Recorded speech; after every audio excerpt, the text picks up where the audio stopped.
What if the person you loved most was a puppet master, and you were their most cherished puppet? Have you ever felt a creeping unease, a gnawing doubt that someone close to you isn't who they seem? What if the subtle shifts in your reality, the constant questioning of your own sanity, weren't accidental, but meticulously crafted? Imagine a mind that doesn't just desire control, but demands it. Weaving a complex web of influence so intricate, you might not even realize you're ensnared until it's too late. Today, we're not just peeking behind the curtain, we're stepping inside the narcissist's mind. We're going to dissect their ultimate manipulation guide, not to empower them, but to empower you with the knowledge to recognize, understand, and ultimately break free. This isn't just about psychology, it's about survival in a world where some minds are built to dominate. The term narcissism is thrown around casually these days, often to describe anyone a bit self-absorbed. But true narcissistic personality disorder, or NPD, is far more insidious. It's a pervasive pattern of grandiosity, a desperate need for admiration, and a profound lack of empathy. And at its core, it's a blueprint for manipulation. Why does this matter? Because narcissists aren't just figures in a textbook. They are our partners, our bosses, our family members, even our leaders. Their tactics, often cloaked in charm and charisma, can dismantle careers, destroy families, and leave victims questioning their entire sense of self. Consider the classic psychological study by Dr. W. Keith Campbell, which highlights the prevalence and impact of narcissism in modern society. We're not talking about healthy self-esteem. We're talking about a fragile ego propped up by the subjugation of others. The narcissist's world revolves around their perceived superiority. And to maintain that illusion, they employ a sophisticated arsenal of psychological weaponry. Understanding these weapons is the first step in disarming them. Let's delve into the mechanics of their ultimate manipulation guide, Tactic by Insidious Tactic. Section 1. The art of gaslighting, distorting reality. Perhaps the most chilling weapon in the narcissist's arsenal is gaslighting. Did I say that? No, you're remembering it wrong. That never happened. These aren't just forgetful statements. They are deliberate assaults on your perception of reality. The narcissist will systematically deny your experiences, twist your words, and invalidate your feelings until you begin to doubt your own sanity. A partner consistently denies making a promise, even when confronted with evidence. You're imagining things, honey? I would never say that. Over time, the victim starts to believe they are imagining things, that their memory is failing. Why do they do this? To gain control. By making you question your own mind, you become utterly reliant on their version of events, their interpretation of the world. The gaslighter seeks to undermine your trust in your own perceptions, thereby making you more susceptible to their control, says psychologist Dr. Robin Stern. The psychological impact is devastating. Anxiety, confusion, a loss of self-trust, and eventually a profound sense of helplessness. Recognizing it means holding firm to your own truth, even when it feels like the world is telling you otherwise. Love bombing, the seduction of intense affection. This is often the first intoxicating phase. The narcissist showers you with overwhelming affection, praise, and attention. Grand gestures, constant compliments, declarations of immediate, intense love. It feels like a fairy tale, like you found your soulmate. A new acquaintance declares you're the most amazing, intelligent, beautiful person they've ever met after only a few dates. They want to spend every waking moment with you, make future plans, and subtly isolate you from your friends by claiming they don't understand our special connection. This isn't genuine connection. It's a strategic maneuver. They create an intense emotional bond, making you feel uniquely special and valued. This establishes a powerful dependency. When the inevitable devaluation begins, you're left desperately craving that initial love, often blaming yourself for its disappearance. It's a bait and switch, drawing you in with idealization, only to trap you with emotional manipulation.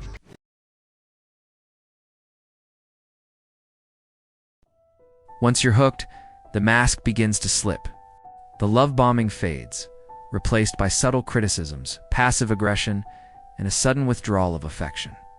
You're no longer their perfect ideal. You're flawed, burdensome, a source of their unhappiness. This is devaluation. And eventually, when you've served your purpose, or when a new supply of attention presents itself, comes the discard, abrupt, cruel, and often without explanation. After months of being idealized, the partner suddenly becomes cold, critical of everything you do, starts spending more time elsewhere. When you confront them, they turn it back on you. You're too needy. You've changed. Then, one day, they simply leave, offering no closure. The narcissist needs to maintain their grandiosity, and when you no longer reflect that image perfectly, you become a threat.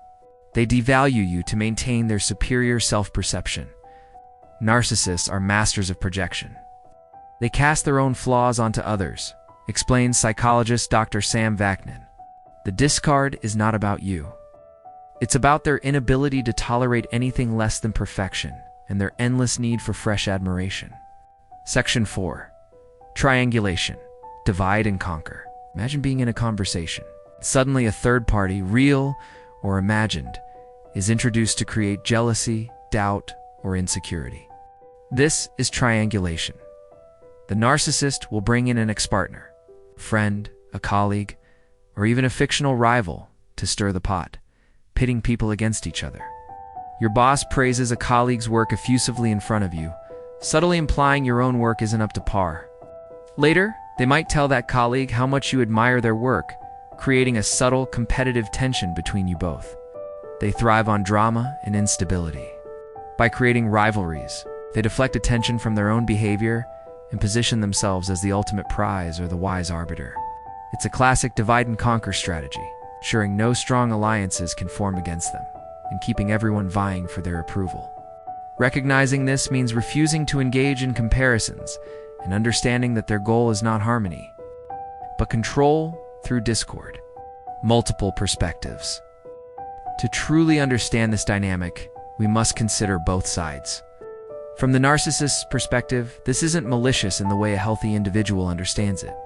Their elaborate facade of superiority is incredibly fragile. Every manipulation, every put-down, every dramatic cycle is a desperate attempt to shore up an internal emptiness, a profound insecurity. They genuinely believe they are entitled to special treatment, and anyone who threatens that belief must be neutralized. Their lack of empathy isn't a choice.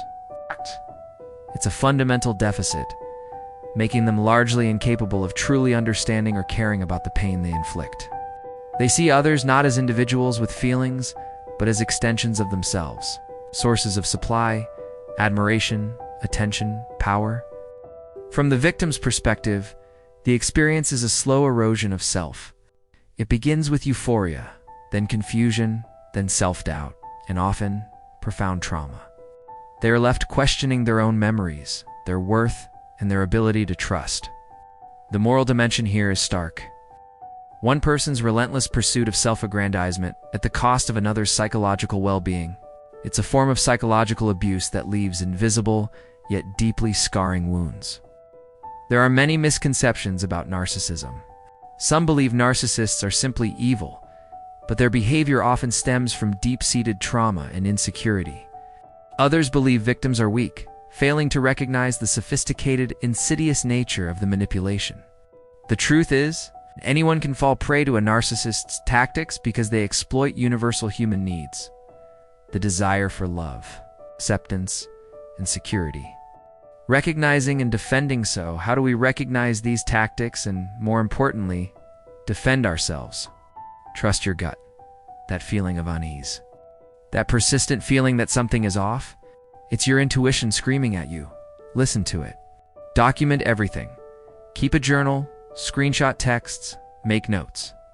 This is your objective reality, a bulwark against gaslighting. Set firm boundaries. Narcissists thrive on permeable boundaries. Learn to say no and enforce it. They will test your limits. Stand firm. Boundaries are not about controlling others. They are about protecting yourself, as psychologist Nedra Glover-Toab advises. Seek external validation. Talk to trusted friends, family, or a therapist. Get an objective perspective. Their reality check can be crucial. Educate yourself. The more you understand their playbook, the less power it holds. Knowledge is your greatest defense. Go no contact, Gray Rock. In severe cases, the only true defense is to remove yourself entirely, no contact. If that's not possible, employ the Gray Rock method. Become as boring and unresponsive as possible, giving them no supply to feed on. Recap and reflection ending. We've journeyed deep into the narcissist's mind, uncovering the intricate layers of their ultimate manipulation guide, the reality-bending gaslight, the intoxicating love bomb, the brutal cycle of devaluation and discard, and the divisive strategy of triangulation. We've seen that these aren't random acts, but calculated tactics designed to exert control and maintain a fragile ego. Understanding these patterns isn't about fostering paranoia. It's about cultivating discernment. It's about protecting your mental and emotional well-being from those who would exploit it. The most powerful weapon against manipulation is knowledge, self-awareness, and an unwavering commitment to your own truth. The human mind is a complex and fascinating landscape, capable of both incredible connection and profound destruction. As we navigate this world, it's crucial to ask ourselves, are we merely observers, or are we active participants in shaping our own realities free from the invisible strings of manipulation? How will you use this knowledge to empower yourself and those around you? If this exploration has resonated with you, if it sparked a flicker of recognition or offered a moment of clarity, please share your thoughts in the comments below. Your experiences contribute to a larger understanding. Don't forget to like this video, subscribe for more insights into the depths of human behavior, hit that notification bell so you don't miss our next psychological deep dive. Until next time, stay vigilant, stay informed, and always trust your own mind.